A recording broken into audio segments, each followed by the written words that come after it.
Christian democratic union. அந்த கட்சியில தான் அங்கலா மேர்க்கல் கடந்த 16 வருடங்களாக பதவியை தக்க வைத்தது. அப்படியான கட்சி அது.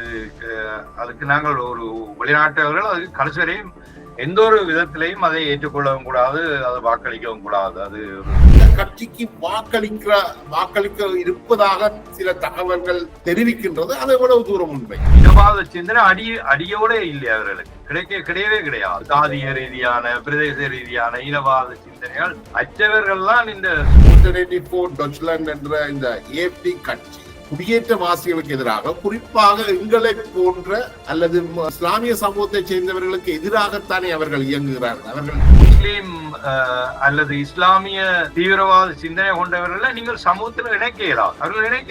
அவர்கள் அனுப்புங்க விசாரணை இந்த வகையில அவைக்கு அசைலம் கேட்கறதுக்கான தகுதி இருக்கா இல்லையான்றதை பற்றி நாங்கள் ஆராய்ச்சியை சேர்த்த வகையில் அவைய உள்ளுக்கே விட வேண்டாம். இந்த ஆல்டர்னேட்டிவ் ஃபார் டொச்லாண்ட் என்ற இந்த கட்சி அவர்கள் அதிகாரத்துக்கு வந்தால் எவ்வாறு தமிழ் மக்கள் உட்பட்ட ஏனைய சமூகங்கள் பாதிக்கப்படும்? மிஸ்ஸஸ் பாய்டல் எப்படியான ஆள் ஏஎஃப்டி கட்சியின் தலைவி என்று பார்த்தால் என்னை பொறுத்தவரையில அவர் ஒரு கடும் இனவாதியாக எனக்கு தெரியவில்லை. காரணம் என்னென்றால் அவர் ஒரு பெண்ணோடு தான் திருமணம் செய்து வாழ்கிறார். அந்த பெண் இலங்கையை சேர்ந்தவர். இனவாதியா இருந்தா இன்னொரு ஆச்சரியமான விஷயம். ஒரு முரண்நகையும் கூட ஒரு வலதுசாரி கட்சியுடைய தலைவி ஒரு லெஸ்பியனா இருக்கிறார் என்றதே ஒரு. நீங்களும் உங்கள் குடும்பத்தை சேர்ந்தவரும் இதுல எப்படி வாக்களிப்பீர்கள்? வணக்கம் நேயர்களே, மற்றும் ஒரு கலந்துரையாடலில் உங்களை சந்திப்பதில் மிக்க மகிழ்ச்சி. இன்றைக்கு நாங்கள் பேச இருக்கின்ற விடயம், நாளை ஜெர்மனியில் தேர்தல் ஒன்று நடைபெற இருக்கின்றது. பொதுவாக தமிழ் மக்கள் புலம்பெயர்ந்த தேசங்களில் ஜெர்மனும் மிக முக்கியமான ஒரு நாடு. அம்மைய டொனால்ட் ட்ரம்பினுடைய வருகைக்கு பின் ஐரோப்பிய சூழல் மிக விரைவாக மாறிக்கொண்டு செல்கின்றது. அந்த வகையில ஜெர்மனுடைய தேர்தல் பாரிய தாக்கத்தை, ஐரோப்பாவில் பாரிய தாக்கத்தை ஏற்படுத்தும் என்று எதிர்பார்க்கப்படுகின்றது. ஏனெனில் ஐரோப்பிய ஒன்றியத்தினுடைய பிரதான நாடாக ஜெர்மனி இருக்கின்றது. ஜெர்மனியில் உருவாகின்ற அரசியல் மாற்றங்கள் ஏனைய ஐரோப்பிய நாடுகளிலும் எதிரொலிப்பதற்கான பாரிய வாய்ப்புகள் உள்ளது. அந்த அடிப்படையில் ஜெர்மனுடைய தேர்தல் தொடர்பாக நம்மோடு இணைந்து கொள்கிறார் அனஸ்லி அவர்கள் ஜெர்மனியில் இருந்து. வணக்கம் அனஸ்லி. வணக்கம் ஜெயபாலன். வணக்கம் நேயர்களே. இந்த விஷயத்துல இந்த தேர்தல் அவ்வளவு ஏன் முக்கியத்துவமாக பெறுகிறது? அதோடு அமெரிக்கா, டொனால்ட் ட்ரம்ப் ஆகட்டும், எலன் மாஸ்க் ஆகட்டும், இருவருமே இந்த தேர்தலில் கூடுதல் கவனம் செலுத்துகின்றார்கள். பல்வேறு கருத்துக்களையும் வெளியிட்டு வருகிறார்கள். பொதுவாக இன்னொரு நாட்டினுடைய தேர்தலில் இன்னொரு நாடு தலையிடுவது, நேரடியாக தலையிடுவது அல்ல. ஆனால் இந்த தேர்தலில் அவ்வாறான தலையீடுகள் அதிகப்படியாக உள்ளது. அது ஜெர்மனியில் உள்ள ஆட்சியாளர்களையும் சீண்டுவதாகவும் அமைந்திருக்கிறது. இது பற்றி உங்களுடைய அபிப்பிராயம் என்ன? 2 விடயங்கள் மெயினா சொல்லலாம். ஒன்று, இந்த வெளிநாட்டவர்களின் வருகையும் இந்த வெளிநாட்டவர்களின் பயங்கரவாத தாக்குதல் அல்லது கிரிமினல் குற்றங்கள் செய்வதால் வர பாதிப்பு ஒன்று. 2வது டொனால்ட் ட்ரம்ப் இந்த உக்ரைன் யுத்தம், அதை இட்டு நடக்கின்ற அவர்களுக்குடைய நடக்கின்ற பங்கு பிரச்சனை சொல்ல வேண்டும். மிக முக்கியமா நடந்தது. இது ஒரு முக்கியமான விடயமாக கருதப்படுகிறது. இதுல இன்னொரு விடயம், முக்கியமான விடயம் என்னன்னு சொன்னால், டொனால்ட் ட்ரம்ப் அவர்களுக்கு எதிராக வெளிப்படையாக இவர்கள் ஐரோப்பிய யூனியன்ல இருக்கிற நாடுகள் 2-3 நாட்டை தவிர, ஈஸ்ட் பிளாக்ல இருந்து வந்த 2-3 நாடுகளை தவிர மற்ற எல்லாரும் வெளிப்படையாகவே பிரச்சாரங்களை செய்தார்கள் ஜோ பைடனுக்கு ஆதரவாக. அந்த ஒரு பழிவாக நேற்று கூட சொல்லி இருக்கு, நேற்றும் முன்னாள் தெரியல சொல்லி இருக்கிறார். அவர் நான் அதை அப்படித்தான் பார்க்கிறேன், ஒரு பழிவாங்கல். ஏனென்றால் நேரடியாக அவருக்கு எதிராக அவர் வரக்கூடாது என்று இவர்கள் நேரடியா தலையிட்டு செய்து போட்டு இப்ப ஜெர்மன்ல நாளைக்கு நடக்க போற தேர்தல், இவர்களுடைய தேர்தலில் இப்ப நேரடியா தலையிடுகிறார்கள். இவர் சொல்லினா நீ நேரடியா தலையிடாதனா நீங்கள் தான் அதை முதல் செய்த. நீங்க டொனால்ட் ட்ரம்ப் சரி பிழைக்கு அப்பா அதை விடுவோம். ஆனால் இவன் நேரடியா தலையிட்டு அவர் தோற்க வேண்டும் என்று சொல்லி பல பிரச்சாரங்கள் வேண்ட பத்திரிகை துறையாக டிவி நியூஸ்கள் சகலதுமே ஈடுபட்டது. அதனால் அவர் இப்பொழுது சரியான ஒரு பெரிய தாக்கத்தை ஏற்படுத்துற அவரும் மஸ்கும் சேர்ந்து இந்த தேர்தலில் பெரிய ஒரு தாக்கத்தை ஏற்படுத்தி கொண்டிருக்கிறது. நீங்கள் குறிப்பிடுறது உண்மைதான். ஏனென்றால் பிரித்தானியாவிலையும் பிரித்தானிய ஆளும் கட்சி தொழிற்கட்சி உண்மையிலேயே ஜோ பைடனுக்கு ஆதரவாக தனது பாராளுமன்ற உறுப்பினர்களையே அனுப்புவதற்கு தயாராக இருந்தது பிரச்சாரத்துக்காக.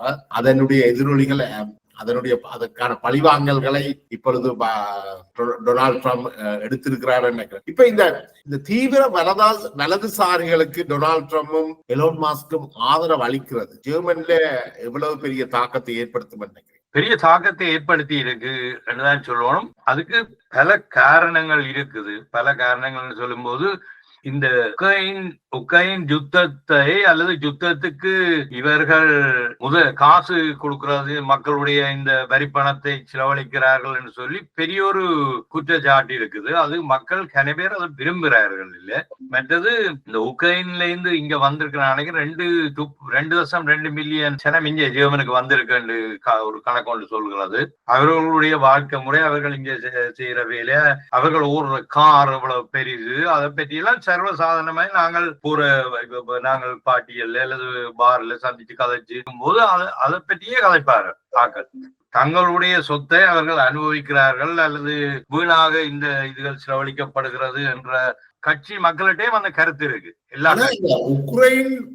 உக்ரைனுடைய நடந்த யுத்தத்துக்கு இவர்கள் மேலதிகமாக மக்களுடைய நிதியை அளித்தார்கள் என்றது உண்மை. அது பிரித்தானியாவா இருக்கலாம், ஜெர்மனா இருக்கலாம். ஜெர்மன், பிரித்தானியா போன்ற நாடுகள் முன்னணியில இருந்தன. அதே சமயம் உக்ரைனில் இருந்து வரக்கூடிய நீங்க சொல்லுன்ற 2.2 மில்லியன் அகதிகள் அவர்களும் கிட்டத்தட்ட ஐரோப்பியர்கள் தானே. பலஸ்தீனத்தில இருந்து வந்த அகதிகளை இவர்கள் விட இல்லை, உக்ரைன்ல இருந்து வந்தவர்களை விட்டார்கள். அதுவும் ஒரு துவேஷமாகத்தான் பார்க்கப்பட்டது. ஆனால் இன்றைக்கு ஜெர்மனுடைய ஆல்டர்னேட்டிவ் ஃபார் டொச்லாண்ட் என்ற இந்த ஏஎஃப்டி கட்சி வந்து குடியேற்றவாசிகளுக்கு எதிராக, குறிப்பாக எங்களை போன்ற அல்லது இஸ்லாமிய சமூகத்தை சேர்ந்தவர்களுக்கு எதிராகத்தானே அவர்கள் இயங்குகிறார்கள். அவர்கள் உக்ரைனுக்கு எதிராக கருத்துக்களை வெளியிடுறது மாதிரி தெரியலையே. அவர்கள் நீங்க சொல்றதுல ஒரு விஷயத்துல சரியா ஒரு வெளிப்படையாக அதிகமாக கருத்து சொல்றது இஸ்லாமிய சமூகத்தை சேர்ந்த இதுல நாடுகள்ல இருந்து வந்தார்கள் தான்.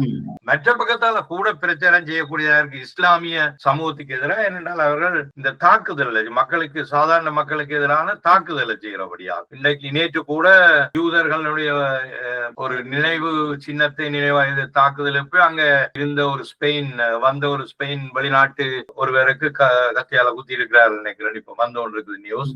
மற்றது 2-3 நாட்களுக்கு முன் எங்களுடைய ஜெர்மன் மொழியிலையும் இங்கிலீஷ்லையும் அரபிக் மொழியிலையும் அறிக்கை விட்டிருக்கிறார்கள். இந்த தாக்குதலை நடத்தினவர்கள் மாவீரர்கள் என்றும், கடந்த 3-4 தாக்குதலை நடத்தின இந்த இளைஞர்கள் மாவீரர்கள் என்ற போலையும் தொடர்ந்து இதை செய்யும்படி உடனடியா சொல்லி இப்ப சரியான இன்றைக்கெல்லாம் சரியான உசால் நிலையில் இருக்கிறார்கள் பாதுகாப்பு படையினர். ஏனென்றால் இந்த ஏதோ சின்னதா எங்கேயும் நடந்து கொண்டுதான் இருக்கு. அண்மைய தாக்குதல்கள் பிரித்தானியாவில நடந்த சில ஆண்டுகளுக்கு மேல் நடந்ததுதான் கட்டுப்பாட்டுக்குள்ள வந்திருக்கு. ஆனா ஜெர்மன்ல தொடர்ச்சியாக இது நடைபெறுகிறது என்றால் அது ஜெர்மனுடைய பாதுகாப்பும் பலையிடமும் ஒரு காரணம். இது நீங்க சொல்றது சரியா. இங்க சட்டம் இப்ப எனக்கு உங்களோட பிரித்தானிய சட்டங்கள் தெரியாது. இங்க இந்த பயங்கரவாத தடை சட்டம் என்று ஒரு தடை சட்டம் இல்ல. சரியான ஒரு ஆளை கைது செய்தாலோ அல்லது சந்தேகத்தின் பேரில் ஒரு ஆளை கைது செய்தாலோ இல்ல சந்தேகப்பட்டாலோ 24 மணி நேரத்துக்குள்ள வெளியில விட வேணும். நீங்கள் இந்த குற்றங்கள் செய்த அநேகமானவர் 99% ஏற்கனவே வேறு குற்றங்கள்ல இருந்து அவர்கள் வேற குற்றங்களையும் சந்தேகங்களையும் பிடிபட்டு வெளியில விட்டார்கள் தான் கூடுதல். அப்ப இங்க இருந்து சட்டம் இல்ல, இங்க பிடிச்சு வச்சிருக்கல ஒரு ஆள் உள்ளுக்குள்ள. அப்ப அது ஒரு பெரிய ஒரு சிக்கலாக இங்க இருக்கு. ஏற்கனவே பாதுகாப்புத்துறைக்கு அறிந்தவர்கள் பாதுகாப்புத்துறை அவர்கள் சம்பந்தமான கண்காணிப்பை மேலும் வலுப்படுத்தி இருக்கு இல்ல. அதுக்கான கண்காணிப்பை வலுப்படுத்துறதுக்கு இவர்கள் சொல்றாரு அது ஒரு மிகப்பெரிய ஒரு பொருளாதாரம் ஒரு தர கண்காணிக்கிறது. எங்கட நாடுகள்ல ஈஸியா என்னடா உக்ரைன்ல நடக்கிற போருக்கு, இவர்கள் சம்பந்தம் இல்லாத ஒரு போருக்கு பல பில்லியன் கணக்கான நிதியை வழங்கி இருக்கிறார்கள். தங்களுடைய பாதுகாப்பை கவனிக்காமல் இன்னொரு நாட்டினுடைய யுத்தத்துக்கு நிதியை அளிக்கிற வேண்டிய தேவை இவர்களுக்கு என்ன வந்தது? அதான் இதுல இந்த நிதியை அளிக்கிறதுல ஒரு தந்திரம் ஒன்று இருக்குது. என்னன்னு சொன்னால் இந்த நிதியை அவர்களுக்கு நேரடியா கொடுக்கிறது ஒரு சொற்பமான நிதிதான். மீதி முழுக்க இந்த நாட்டுல ஆயுதம் தயாரிக்கிற கம்பெனிகளுக்கு தான் கொடுத்து ஆயுதங்களாக தான் கொடுக்கிறார்கள். அதுல இந்த நாட்டு இந்த ஆயுதம் செய்கிற கம்பெனிகள் இது 300-400 மடங்கு இது கூடிட்டுது. அவர்களுடைய வருமானம் கூடி அதுல இருக்குது. இப்ப அரசு இந்த பிரச்சனைகளுக்குள்ள இப்ப வெளிநாட்டுல பிறந்த 2வது தலைமுறையினர் கூட திருப்பி அனுப்பப்பட வேண்டும் என்ற கோரிக்கையை இந்த ஆல்டர்னேட்டிவ் ஃபார் ஜெர்மனி என்ற டொச்லாண்ட் என்ற இந்த கட்சி முன்வச்சிருக்கு. இந்த கட்சியினுடைய கொள்கைகள் அவர்கள் அதிகாரத்துக்கு வந்தால் எவ்வாறு தமிழ் மக்கள் உட்பட்ட ஏனைய சமூகங்கள் பாதிக்கப்படும்? ரெண்டு விதமான கருத்து இருக்கு. என்னன்னு சொன்னால், மிஸ்ஸஸ் வைடல் எப்படியான ஆள் ஏஎஃப்டி கட்சியின் தலைவி என்று பார்த்தால், என்னை பொறுத்தவரை என்னுடைய கருத்தை தான் நான் சொல்லுவேன். என்னை பொறுத்தவரை அவர் ஒரு கடும் இனவாதியாக எனக்கு தெரியவில்லை. காரணம் என்னென்றால், அவர் ஒரு பெண்ணோட தான் திருமணம் செய்து வாழ்கிறார். என்னன்னு சொல்றது என்று தெரியல. அந்த பெண் வந்து இலங்கையை சேர்ந்தவர், ஆனால் சுவிஸ் நேஷனாலிட்டி உள்ள இலங்கையை சேர்ந்த ஒரு பெண். அப்போ நாங்கள் சும்மா ஒரு கேள்வியை கேட்கலாம், அந்த இனவாதியா இருந்தா என்னென்று ஒரு வேற நாட்டு பெண்ணோட அல்லது வேற ஒரு கலர் உள்ள பொம்பளையோட வாழ்ந்து கொண்டு இனவாதத்தை எடுக்கிறதுன்ற அந்த கேள்வியை நாங்கள் கேட்கலாம் தான். அப்படி பார்க்க போய் அவருடைய கருத்து வந்து இந்த முக்கியமா இந்த ரீமிகிரேஷன் என்ற ஒரு சொல்லி அவர்கள் பாவிக்கிறார்கள். அவர்கள் முக்கியமா கருதுறது வந்து இந்த கிரிமினல், இந்த என்ன குற்றங்கள் செய்யறவர்கள், விசா இல்லாதவர்கள், 2 லட்சம் 3 லட்சம் அல்ல அதுக்கு கூட ஒரு வருஷத்துல வந்து கொண்டிருக்காங்க. அவர்களை தான் முதல் காலி பண்ணுவோம். முதல் அவர்களை திருப்பி அனுப்ப, எல்லாரையும் திருப்பி அனுப்பும். இங்க விசாரணை இந்த வகையில அவைக்கு அசைலம் கேட்கறதுக்கான தகுதி இருக்கா இல்லையான்றதை பற்றி நாங்கள் ஆராய்ச்சியை செய்ய தேவையில்லை. அவைய உள்ளுக்கே விட வேண்டாம். அதாவது எல்லா போர்டரையும் பூட்டு என்றதான் அவை இந்த 2ஆம் 3ஆம் தலைமுறையில உள்ளவர்கள் கிரிமினல் வேலைகள் செய்யும் போதுதான் அவர்களை திருப்பி அனுப்பு என்ற அந்த கோஷம் வருகிறது. மற்றபடி இன்னொரு செய்தி ஒன்று அன்றைக்கு நான் ஒரு ஆராய்ச்சி ஒன்று பார்க்க வேண்டி வந்தது. அதுல அவர் சொல்றாரு 22% இந்த கட்சியில 22% வெளிநாட்டவர் இருக்கிறார். இந்த கட்சியில எலெக்ஷன் கேட்கறதுல சவுத் அமெரிக்கால இருந்து சிலியோ ஏதோ ஒரு நாட்டில இருந்து அவர் ஒரு கருப்பு அவரும் கேட்கிற எலெக்ஷன். அதை விட துருக்கி நாட்டை சேர்ந்தவர் ஒருத்தர் இந்த அவங்க போட்டிருக்கிற அந்த அவங்க கட்சி போட்டிருக்கிற அந்த சின்ன வீடு மாதிரி இந்த பிரச்சாரம் செய்யறதுக்கு போட்டிருக்கிற அந்த இதுக்குள்ள போற அவரை கேட்கலாங்க, நீ என்ன இதுக்குள்ள போற, நீ வெளிநாட்டுக்காரன் போறியோ? அவன் சொல்றோம், நான் துருக்கிக்காரன், நான் இவருக்கு சப்போர்ட் பண்ணுவேன். இந்த இப்ப வந்திருக்கிற இந்த முஸ்லீம் அல்லது இஸ்லாமிய தீவிரவாத சிந்தனை கொண்டவர்களை நீங்கள் சமூகத்துல இணைக்க இயலாது, அவர்கள் இணைக்க இயலாது, அவர்கள் அனுப்புங்க. ஏன்னா அவனும் சொல்றான், அப்படி அவன் நேரடியா போடுறாரு பேட்டியில. ஒரு கலப்பு இதொண்டு இருக்கு, ஒரு கருத்தொண்டு கலப்பு விதமான கருத்தொண்டு இருக்குது. ஆனா வைடில விட வேற மற்ற 3-4 பேர் வந்து கடும் இனவாதிகள். அவர்கள் இந்த ஹிட்லர் என்ற இனவாத சிந்தனையை கொண்டவர். அதாவது அந்த ஆல்டர்னேட்டிவ் ஃபார் டொச்லாண்ட் என்ற கட்சியின் தலைவி வைடலை விட அதுல இருக்கிற ஏனைய உறுப்பினர்கள் இன்னும் கூடுதலான இனவாதிகள். அவர்கள் அப்சல்யூட் 100% இந்த கொள்கையில நாசி நேஷனல் சோசியலிஸ்ட் இந்த கொள்கையில கொண்டவர்கள். அவர்கள் முழு வெளிநாட்டவர்களும் வெளியேறவனும் என்ற ஒரு சிந்தனை உள்ளவர். இதுல நீங்களும் உங்கள் குடும்பத்தை சேர்ந்தவரும் இதுல எப்படி வாக்களிப்பீர்கள்? இல்ல, நாங்கள் வந்து இப்ப என்னுடைய குடும்பத்தை நீங்கள் இத சொல்றது என்றால், நாங்கள் எங்களோட குடும்பத்துல நான் எஸ்பிடியினுடைய இப்ப ஆளுங்கட்சியினுடைய பல வருடங்களாக இருக்கிறாள். அதுல இருந்து வேற சின்ன பதவிகள்லையும் இருந்திருக்கிறேன். சமூக ஜனநாயக கட்சி, சோசியலிஸ்ட், இது சோசியலிஸ்ட் டெமோக்ராட்டிக் பார்ட்டி. அப்ப ஆனா என்னுடைய பிள்ளைகள், மகள் வந்து என்னுடைய ஒரே கருத்துள்ளவர்கள், அவர் வெளியில சொல்ல மாட்டேன், ஒரே கருத்துள்ளவர்கள். மகள் வந்து ஒரு வழக்கறிஞர், அவங்களுக்கு தெரியும். மகனும் ஒரு வழக்கறிஞர். மகன் வந்து சிடியு கட்சியின் மெம்பர். அவர் அதுல வேலை செய்யறவர், அதுல கட்சியில கிறிஸ்டியன் டெமோக்ராட்டிக் யூனியன். அவரும் அந்த கட்சியில தான் அங்கலா மேர்க்கல் 16 வருடங்களாக பதவியை தக்க வைத்திருந்தார். அப்ப எனக்கு தெரிந்து என்னுடைய மனைவியும் என்னுடைய மகனும் அந்த கட்சிக்கு தான் வாக்களிப்பினோம். அவர்கள் அந்த கட்சிக்கு தான் வாக்களித்துக் கொண்டு வருவார்கள். நாங்கள் 2 பேரும். உங்கள் குடும்பத்தில இருந்த இந்த வாக்கும் ஆல்டர்னேட்டிவ் ஃபார் ஜெர்மனிக்கு இல்லை, நீங்கள் இனவாதிகளாக பார்க்கணும். அது ஒரு சரியான சிக்கலான இது. அது பிழையான கட்சி. அதுக்கு நாங்கள் ஒரு வெளிநாட்டவர்கள் அதுக்கு கடைசி வரையும் எந்த ஒரு விதத்திலையும் அதை ஏற்றுக்கொள்ளவும் கூடாது, அதை வாக்களிக்கவும் கூடாது. அது ஒரு சமூகத்துக்கு பிழையான, சில சரியான கருத்தை சொல்ற மாதிரி இப்ப இலங்கை, இந்தியா போன்ற நாடுகள்லயும் இருக்கு. 1-2 சரியான கருத்தையும் சொல்லிக்கொண்டு 98 இப்படியான கருத்திலையும் சொல்லுவார்கள். அப்ப சில இந்த சொல்ற 2 கருத்துக்காக மக்கள் வாக்களிக்கிறது விஷயம் தெரியாம அதுக்கு பின்னால இருக்கிறது அது இந்த உலகத்துக்கு ஒரு பிழையான விஷயம். தமிழ் மக்கள் புலம்பெயர்ந்த ஜெர்மன்ல வாழுகின்ற தமிழ் மக்களில் ஒரு சில குறிப்பிட்ட வீதமானவர்கள், வெளிநாட்டவர்களில் ஒரு குறிப்பிட்ட வீதமானவர்கள் கூட இந்த கட்சிக்கு வாக்களிக்க இருப்பதாக சில தகவல்கள் தெரிவிக்கின்றது. அது எவ்வளவு தூரம் உண்மை? அது எனக்கு இலங்கை மக்களை பற்றி நான் தெரியாது. எனக்கு தெரிஞ்ச இலங்கை நண்பர்கள் ஒரு தரம் இந்த கட்சிக்கு வாக்களிக்கிறதா இல்ல. ஆனா இலங்கை நண்பர்கள் தமிழர்களுடைய சிக்கல் அது வேற ஒரு சிக்கல். அது பிறகு நாங்கள் கதைப்போம். இதுல அவர்கள் வேற ஒரு எதிர்பார்ப்போடு தான் இந்த கட்சிகளுக்கு இருக்கிறார்கள். கூடுதலா மற்ற நாட்டு மக்கள் கன பேர் இந்த ஏஎஃப்டி கட்சியின் முக்கியமான ஒரு வாக்கு வங்கி ரஷ்யால இருந்து வந்து குடியேறின முந்தி அவர்களுடைய கட்சி அவர்கள் பெரிய பதவியில் இல்லாமல் இருக்கிறார்கள். இந்த கட்சியில அவர்கள் அந்த ரஷ்ய மக்களிலேயும் இதிலையும் கடும் இனவாதிகள் இருக்கிறார்கள். இந்த கடுமையான இனவாதிகள் இருக்கிறோம். இந்த சோசியலிஸ்ட் அது ஒரு நீங்கள் பாத்தீங்கன்னா ஈஸ்ட் ஜெர்மன் சோசியலிசத்துக்கு இருந்து வந்த ஒரு நாடுதான், ஒரு நாடு. ஆனால் அங்கதான் கூட இனவாதிகள் இருக்கிறார்கள். நீங்க சொல்றது ஒரு மிக முக்கியமான புள்ளி. என்ன நாங்கள் இது ஒரு முரண்நகையான விஷயமும் கூட. இந்த ஏஎஃப்டி ஆல்டர்னேட்டிவ் ஃபார் டொச்லாண்ட் கட்சியினுடைய பலம் கிழக்கு ஜெர்மன்ல தான் கூடுதலாக ரஷ்யாவில இருந்து பிரிந்து வந்த இந்த கிழக்கு ஐரோப்பியர்கள் தான் கூடுதலாக இந்த கட்சியில இருக்கின்றார். நாங்கள் சொல்லுவோம் கோமிஷன். அது ஒரு சிரிப்புக்கிடமான விஷயம். ஏனென்றால் இப்ப எங்களுக்கு தெரிஞ்ச சிந்தனை சோசியலிச சிந்தனையாளர்கள் எங்களோட நாட்டில வேற நாடுகள் நாங்கள் சின்னல இருந்து பழகினது எல்லாம் அவர்கள் இப்படியான இனவாத சிந்தனை அடியோட இல்லை. அவர்களுக்கு கிடையவே கிடையாது. சாதிய ரீதியான பிரதேச ரீதியான இனவாத சிந்தனைகள் அற்றவர்கள் தான் இந்த சோசியலிச இதுல இருந்து வளர்ச்சி அடைந்து வந்தவர்கள்.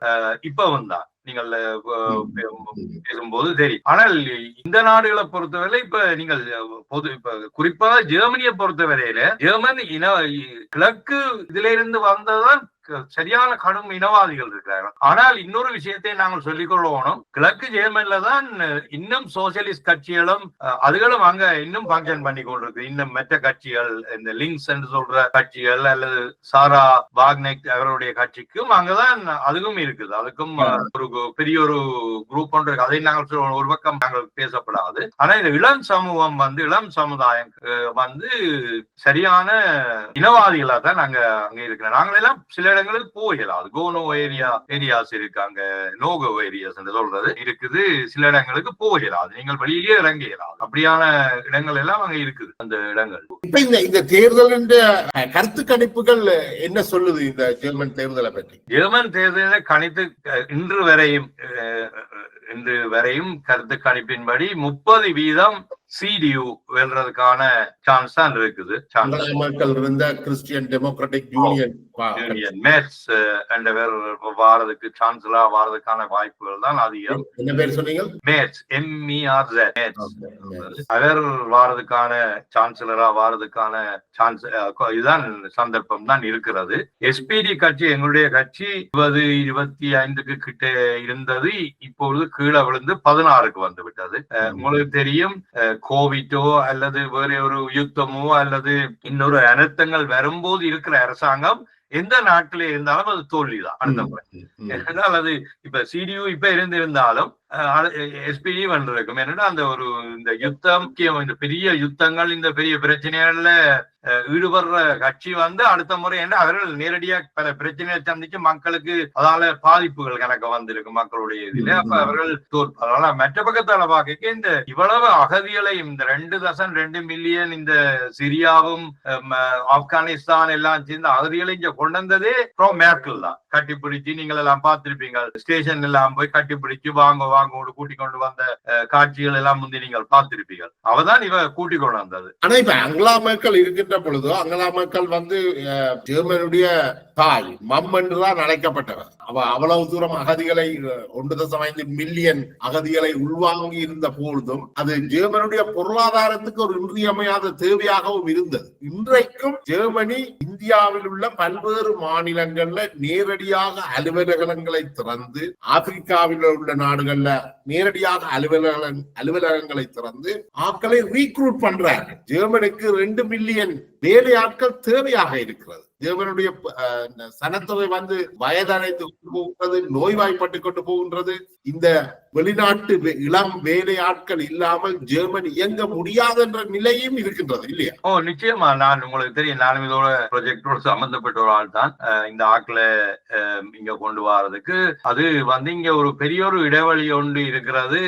குவாலிஃபைட் ஆக்களை இங்க கொண்டு வர வேணும் என்று சொல்லி இப்ப இந்த நர்சிங் அல்லது வயோதிபரை பார்க்கிற விஷயங்கள், மற்றது ஐடி, இதுல அது அப்படி பெரிய ஒரு இடைவெளி ஒன்று இங்க இருக்கிறது. அதுக்கு ஆக்கள் தேவைப்படுது.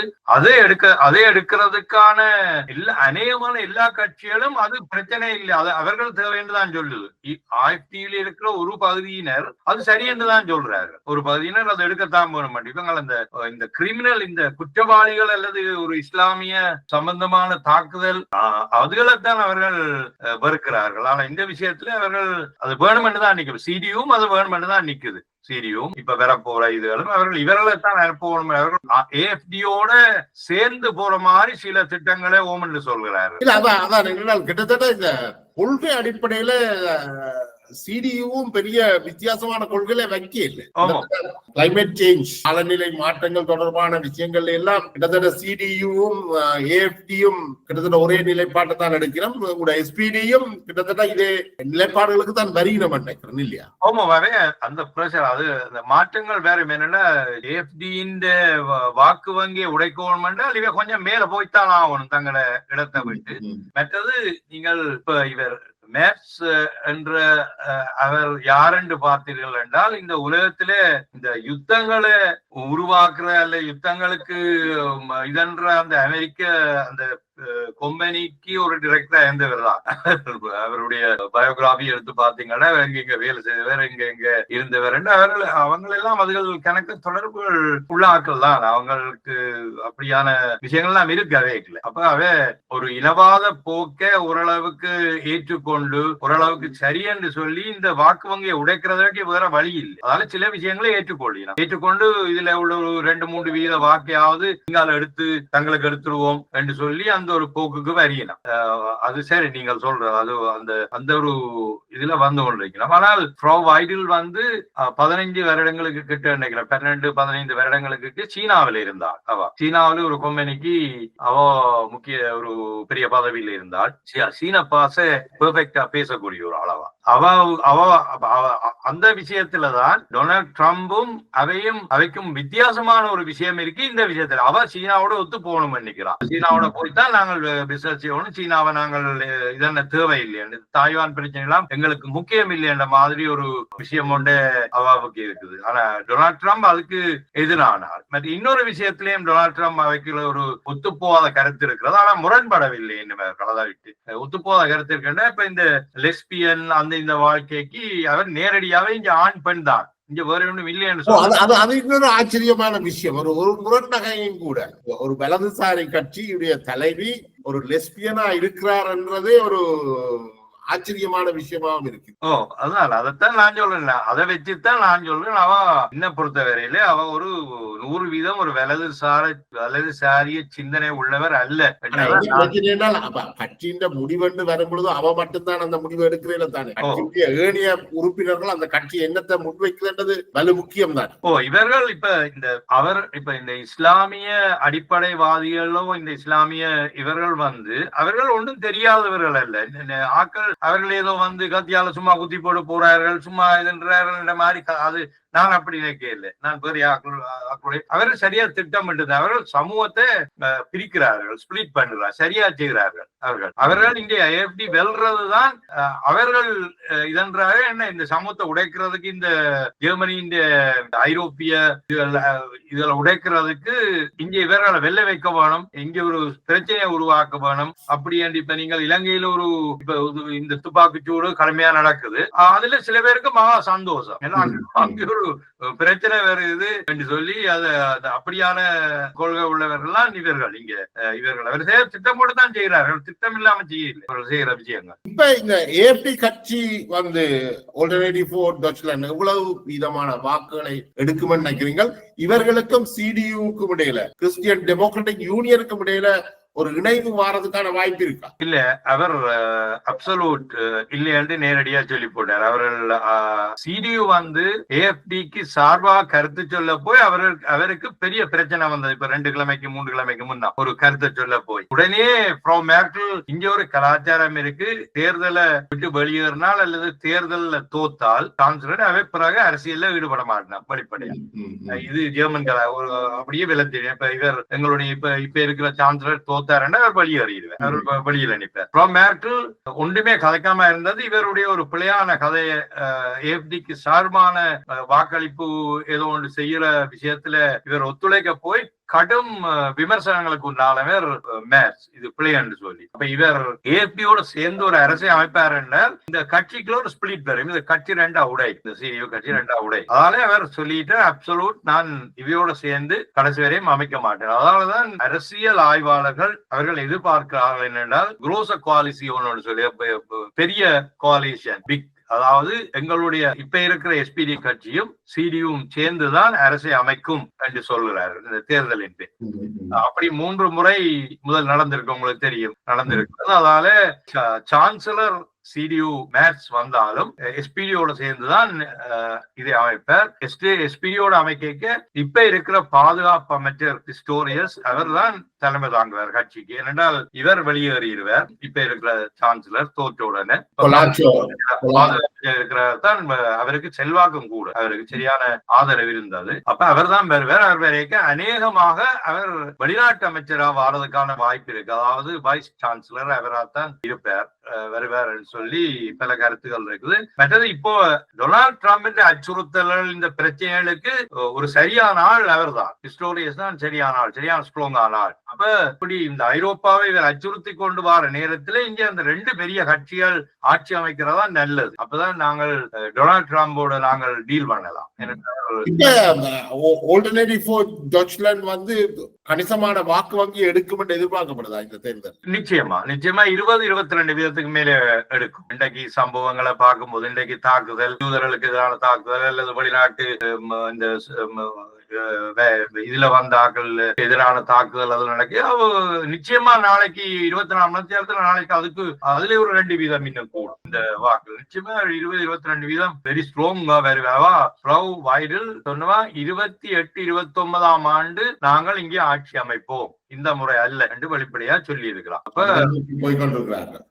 வெளிப்படையா சொல்லி கொண்டிருக்கலாம். அப்ப கட்டாயம் இப்ப இன்றைக்கு என்ன நடக்கும் போது இன்றைக்கு இரவே கிடையாது. என்ன தாக்குதல் நடக்கும், எங்கேயாவது ஒரு தாக்குதல் நடந்துன்னா உடனே எல்லாம் கூடிக்கொண்டு போகலாம், சமூகம் மாத்தி வாக்களிக்கும். என்ன உடனே என்னடா எங்களுக்கு பாதுகாப்பற்ற எங்களுக்கே பயமா இருக்கு, நான் வலிக்கிறேன் இன்றைக்கு. என்னென்றால் இந்த இதுக்கு தேவையில்லை, வலிக்கிற தேவையில்லை இன்றைக்கு. இப்ப நீங்கள் ஒரு முதல் தலைமுறை உங்களுடைய 2வது தலைமுறை, உங்களுடைய பிள்ளைகள் அவர்களும் திருமணமாகி அவர்களுக்கும் 3வது தலைமுறையை காண இருக்கிறோம். அவர்களுடைய நிலையில இருந்து நீங்கள் இந்த தமிழ் மக்களுக்கு என்ன சொல்ல விரும்புறீங்க? இந்த தேர்தலில் அவர்களுக்கு என்ன சொல்ல விரும்புறீங்க? எங்கட கட்சிகளையும் இப்ப ஒரு 4 கிழமையா ஒரு பிரச்சனை நடந்து கொண்டு இருக்குது.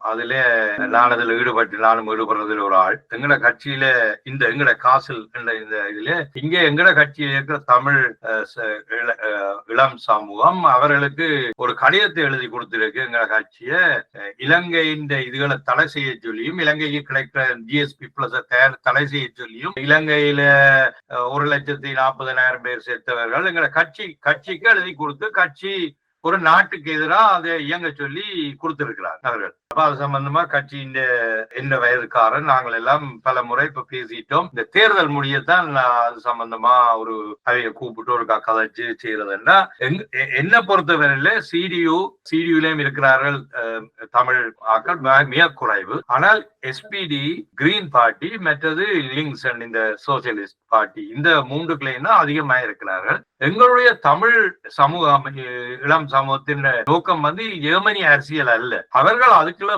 போய் எல்லாம் கதைச்சு பதவியில் எடுத்து முன்னுக்கு வாரது இலங்கையை தாண்டிக்க வேணும் என்றதான் இந்த முக்கிய நோக்கம். ஏன்னா வேற ஒரு லிங்குகளால வேற ஒரு இதுகளால அவை தாண்டி இலங்கையை தண்டிக்க வேணும், இலங்கை குற்றம், இந்த போர்க்குற்றம் அது இது என்று அதுதான் அவர்களுடைய நோக்கம் ஒழிய அவர்களுக்கு ஜெர்மனிய அரசாங்கத்தை, ஜெர்மனிய நாட்டினுடைய பொருளாதாரத்தில், ஜெர்மனுடைய அரசியல்லையோ அவர்களுக்கு நாட்டம் இல்லை. அநேகமானவர்களுக்கு, குறைவானவர்களுக்கு தான் அந்த விஷயத்தை கதைக்கிறார்கள். இந்த இளம் தலைமுறையினர் கூட அப்பாதான் நடந்து கொள்கிறார்கள். ஆமாம், அவர்கள் ஒரே ஒரு குரூப் சொல்லித்தானே அவர்கள் இதுக்குள்ள போய் இணைஞ்சு கொண்டிருக்கிறார்கள்.